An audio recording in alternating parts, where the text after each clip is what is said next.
When I saw them walking down the church aisle hand in hand, my stomach twisted into a knot I didn't know I could still feel. My cousin Alina, in a white lace dress that shimmered like frost, and my ex-fiancé Daniel, smiling like he hadn't once begged me for forgiveness. The scent of lilies filled the church, but all I could smell was betrayal. People clapped. The priest smiled. The choir began singing Ave Maria, and I, sitting in the third pew, pretending to be just another guest, felt the kind of silence that only heartbreak can create. If someone had told me 2 years ago that this moment would come, I would have laughed. Alina was like my sister. We grew up together, braided each other's hair, shared secrets under the mango tree behind Grandma's house. Daniel was the man I thought I'd spend my life with. Together, they were once my 2 favorite people in the world. Now together, they were my nightmare come to life. That's where my story begins. Right there, watching them smile, while my heart cracked quietly behind a polite smile. Before everything went wrong, life was peaceful, simple even. I worked as a school counselor in a small town outside Atlanta. My days started early. Coffee with cinnamon, a quick walk with my dog, and the sound of children's laughter echoing through the school halls by 8 a.m. Daniel and I had been together for almost 3 years. He was kind, dependable, and funny in that quiet way that didn't demand attention. He worked in real estate, always in a crisp shirt, always with that scent of cedarwood cologne that made me feel safe. My family adored him, especially my mom, who used to joke that I'd finally found a man who remembers birthdays and fixes light bulbs. And Alina, oh, she adored him too. At first, it didn't bother me. She'd been through a messy breakup, and Daniel was naturally kind to everyone. She'd tease him, calling him Mr. Perfect. He'd laugh it off, always polite, always careful. We were a trio of warmth, laughter, and shared dinners. On Sundays, Alina would come over to help me cook. She'd stand next to Daniel while he grilled in the backyard, handing him tongs, brushing her hair out of her face, laughing at everything he said. I saw it all. I just didn't see it for what it was. Because when you trust someone, you build blind spots for their sins. It started small. Subtle things that only made sense in hindsight. Daniel began canceling plans more often, saying he had client meetings. His phone was always upside down on the table. Alina, meanwhile, became distant. Less chatty, less present. When I'd call her, she'd say she was too tired to talk, or that things were weird at work. I didn't push. We'd grown up with that unspoken rule, never pry too deep. But one night, during a thunderstorm, everything began to unravel. Daniel had gone out of town for a property conference. I was home alone, grading papers by the glow of a candle when the power went out. I lit another candle and noticed something strange, the faint vibration of my phone on the counter. A message from an unknown number. At first I ignored it, but then curiosity got the better of me. You deserve to know. He's not where he says he is. My heart raced. I texted back, "Who is this?" But got no reply. I called Daniel. No answer. Then I called Alina, straight to voicemail. Something in my chest sank. I didn't sleep that night. The next morning, I tried to brush it off, convincing myself I was being paranoid. But by evening, I made a decision that changed everything. I opened Daniel's laptop. He'd left it at home. I told myself I was just checking his travel itinerary. But the universe doesn't let you peek into lies halfway. It opens the whole box. There they were. Messages. Hundreds of them. From Alina. At first, they were innocent. How's work? You were so funny at dinner. Then they changed. I can't stop thinking about you. And his replies. I feel the same. But she doesn't deserve this pain. I remember staring at the screen for what felt like an eternity, the words blurring until they became meaningless. My throat felt dry, my body heavy. The air smelled like betrayal, like rain and metal and heartbreak. That night, I didn't confront him. I didn't scream or cry. I just sat there, holding his laptop, realizing that both the people I loved most had quietly erased me from their hearts. The confrontation came 2 days later. Daniel came home, cheerful as always, carrying takeout from my favorite Thai place. Thought we could do a movie night, he said. I didn't smile. I didn't even take the bag. Instead, I said, "How's Alina?" He froze. In that single moment, I saw guilt flood his eyes, raw, unfiltered, and instant. He tried to recover. What do you mean? I took out my phone, opened a screenshot, and placed it in his trembling hand. His shoulders slumped.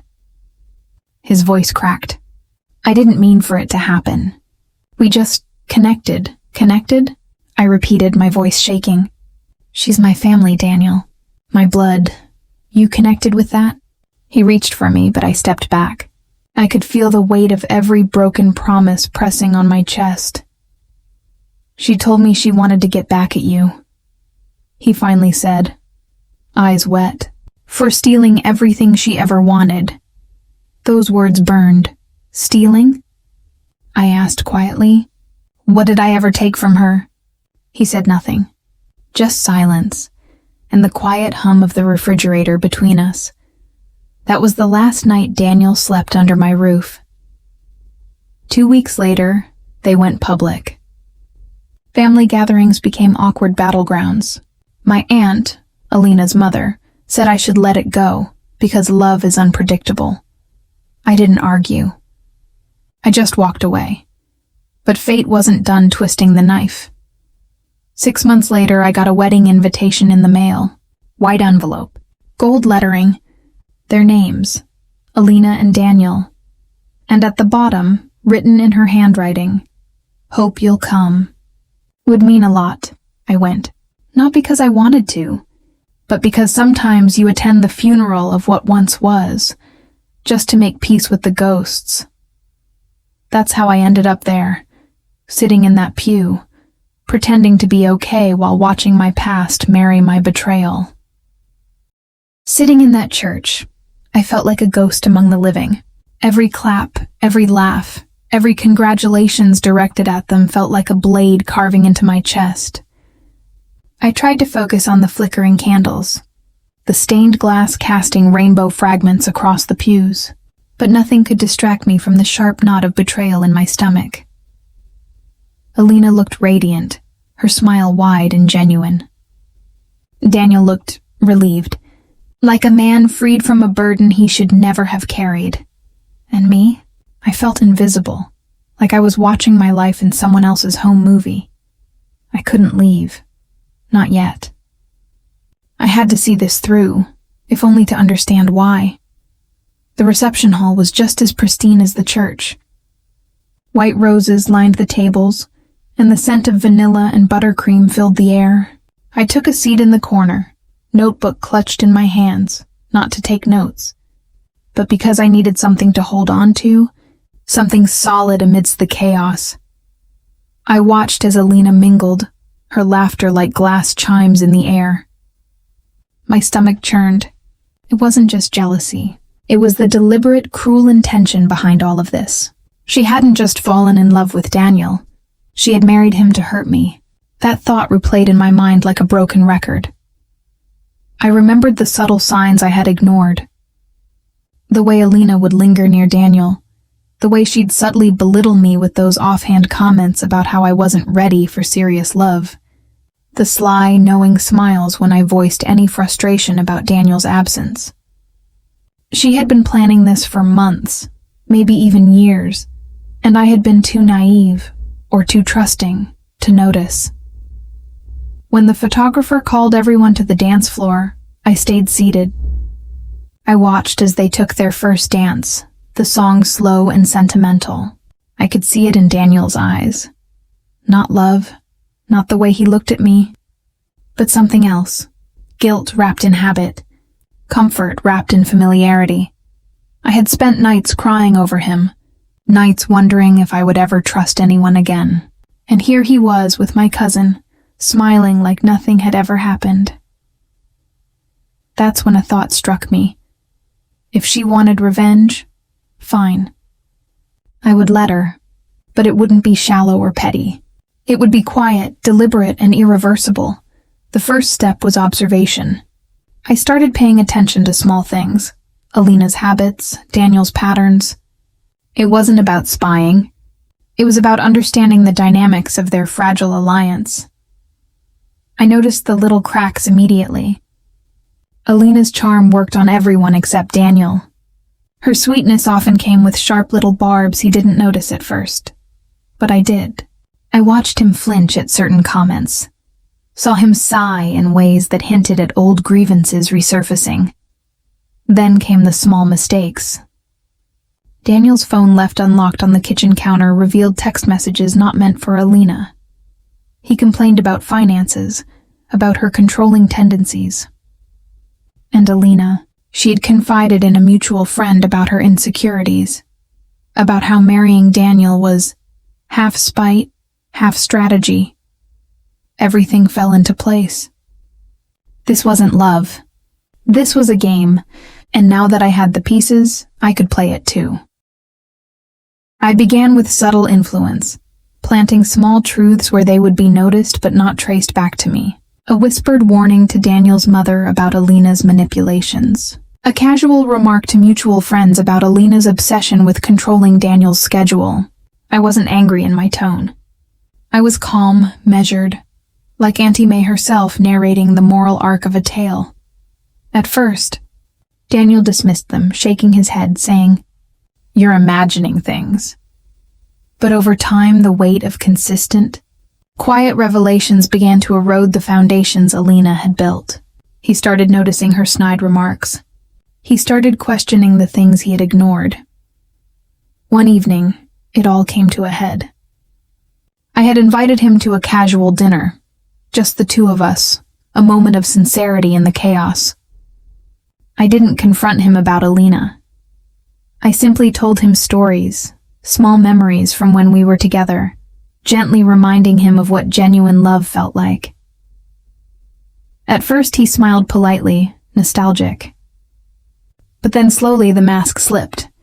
His eyes filled with doubt.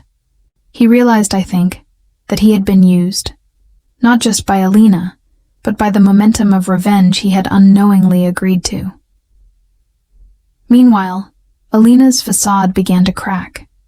Her attempts to manipulate Daniel in public became clumsy, noticeable. Mutual friends started raising eyebrows. A birthday dinner turned into a subtle battlefield. Alina tried to orchestrate attention, but her gestures were sharp, forced, awkward. The laughter she expected didn't come, and then the final piece fell into place. I arranged for a group gathering, a family game night, inviting those who mattered, relatives, close friends, and a few neutral observers who had always noticed the subtle tension. The setting was casual, charcuterie boards, candles, soft jazz playing in the background. Nothing flashy, nothing overt.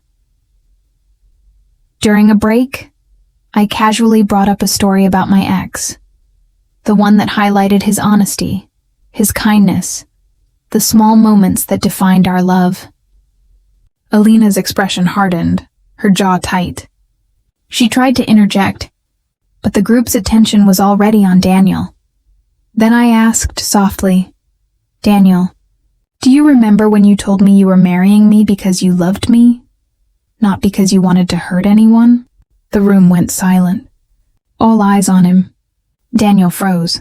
Alina's eyes flashed with something I had only seen once before, fear. The subtle cracks were widening. And in that moment, I realized something crucial. Revenge has a life of its own, but justice, real, lasting justice, doesn't require shouting. It simply waits for the truth to align itself. The night of the gathering felt like a quiet storm. Everyone was laughing, sipping wine, enjoying the easy chatter, and yet I could feel the tension beneath the surface. A thin electric line that Alina couldn't mask no matter how hard she tried. It was during dessert, the chocolate mousse melting slowly on our spoons, that I chose my moment. Not with anger, not with confrontation, but with quiet inevitability. Does anyone remember when I said Daniel always put honesty above everything? I began, my voice calm, measured. I think it's one of the things that made him, well, one of the things I loved most about him. Alina smiled. A brittle, forced thing, like porcelain cracking beneath pressure. I continued, letting the pause stretch just long enough for the words to settle. I realized recently that honesty is something people often take for granted. Sometimes even betray, without realizing the damage it causes. Daniel shifted in his seat, his brow furrowed, but he didn't speak. And some people, I said softly, think they can play games with someone else's heart without consequences. But the truth has a way of surfacing, no matter how carefully you bury it. I watched Alina stiffen. Her fingers gripped the edge of the table. The group exchanged curious glances. I didn't have to say more. I simply smiled politely, poured myself a cup of tea, and let the silence hang. It wasn't dramatic.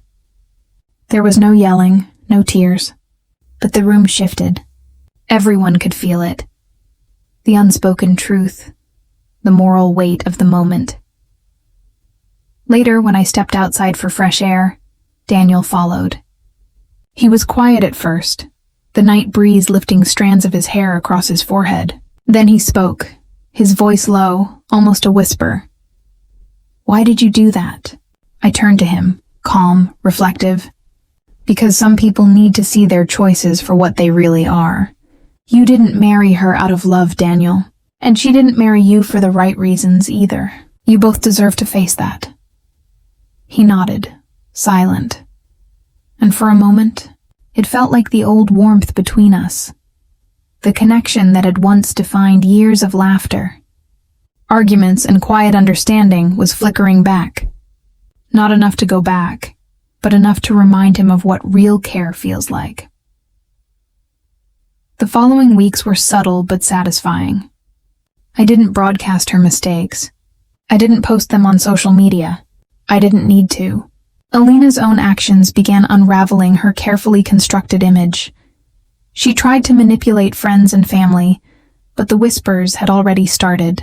People noticed the way she belittled Daniel in front of guests, the way she tried to assert dominance in conversations, the way she subtly undermined events. Her revenge, which she had hoped would wound me, became a mirror, reflecting her own insecurities and cruelty back at her. Daniel distanced himself gradually, but respectfully. He didn't run back to me, nor did he excuse her behavior. He simply recognized it, acknowledged the harm, and started setting boundaries. I focused on myself. I poured energy into work, into friends, into small joys I had neglected, morning coffee on the porch, late-night walks with my dog, journaling by candlelight. Each small act of self-care was a brick in the foundation of my own life, rebuilt stronger and wiser. The public moment of consequence came unexpectedly. At a family barbecue, Alina attempted to flaunt her victory. Daniel at her side, smiling, showing off the engagement ring she had made sure everyone saw. She hadn't counted on a cousin of mine, a quiet observer, who had overheard conversations and noticed inconsistencies. Without warning, the truth spilled. In front of everyone, Alina's manipulations, her admissions of spite, her attempts to control Daniel were revealed, not by me, but by those who had seen it. The room went silent. Faces turned, expressions ranging from shock to disappointment. Daniel's eyes softened, no anger, just clarity. And Alina, she shrank into herself, the weight of exposure crushing the arrogance that had once defined her. It was justice without cruelty. It was consequences without spectacle, and it was perfect in its own quiet way. After that day, Alina attempted to repair her image, but the trust she had shattered could not be rebuilt overnight. Family gatherings became polite but distant, with her attempts at charm largely ignored. Daniel remained firm, maintaining respectful boundaries. And I felt free, not vengeful, not bitter, but free.